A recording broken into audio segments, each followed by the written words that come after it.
Bakal na bakal talaga yung tunog niya. So, sana, tumagal to. May sticker pa. Sticker lang to, hindi siya. Diba? Parang tunog lata. So, tsaka mas magaan to. Di hamak na mas magaan. Ayun, naputol. Tsaka tingnan nyo yung material.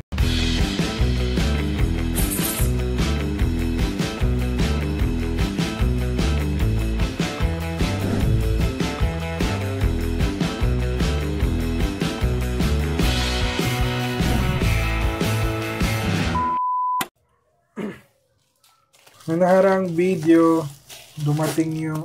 nakaraang video, naputulan tayo ng bracket. Pero ngayon, medyo mabigat. Ngayon, i-unbox natin itong dumating na pamalit na bracket.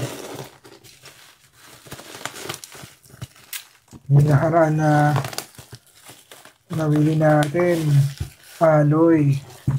Pero katulad nga ng sinabi ko, tumagal naman siya ng 2.5 years.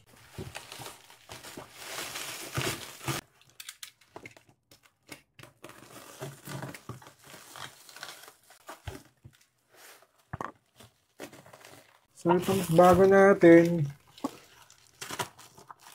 pag kinabit natin to kasama na yung handlebar. Tama yun. Niya. Rock X Monarch. Ayan. Testing natin.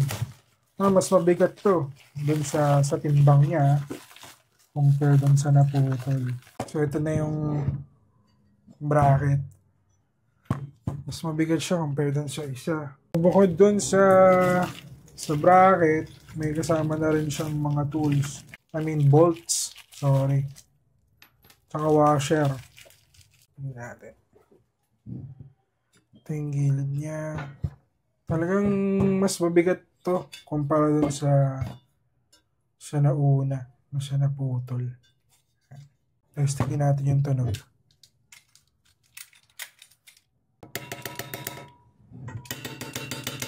Diba?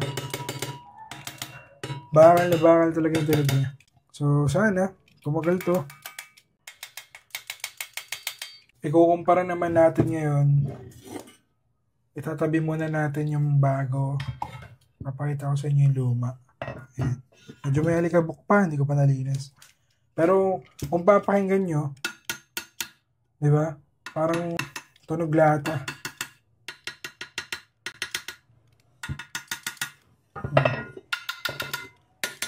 So, tsaka mas magaan to. Di hamak na mas magaan. Ayan, naputol. So, tingnan nyo yung materials. Ang materials na ginamit. Parang alloy lang siya. Hindi siya bakal. Kumpara dito sa bago. Diba? Metal na metal. So, ayun lang. I-install na natin to ngayon. Sumahan nyo ako. Stay lang kayo dyan. Tapos, kakabit natin yung box. Hello. So, ayan. Binoise over ko na lang kasi nung nire-record ko pala doon, daldal ko pa. Di pala nakasaksak yung audio ng mic natin. So, unang ginawa natin, in-install natin doon sa bracket yung base nung top box. Install ko na yung base doon sa top box. Kaya, kakabit na natin. Pagkatapos ma-install yung bracket kasama nung handlebar, syempre, naka-install na dun yung base ng top box. Tapos nalagyan natin ng cover. So, yun, kung mapapansin nyo, hard plastic lang yung top box na ginagamit ko kasi nung una ko talaga nakuha yung scooter ko, gusto ko lang hard plastic, ayaw lang masyadong mabigat. Kaya sana tumagal. Hopefully, magbibigay ako ng review after 1 week ng pagkagamit at pag-install. Kung gusto nyo malaman yung top box, lagay ko na lang yung link doon sa description, pati yung link ng Rock X na na-install natin. So kung nagustuhan nyo itong video na to, maraming salamat. Baka pwede naman makinig ng subscribe, follow, share nyo na din. Maraming salamat at ride safe palagi mga idol.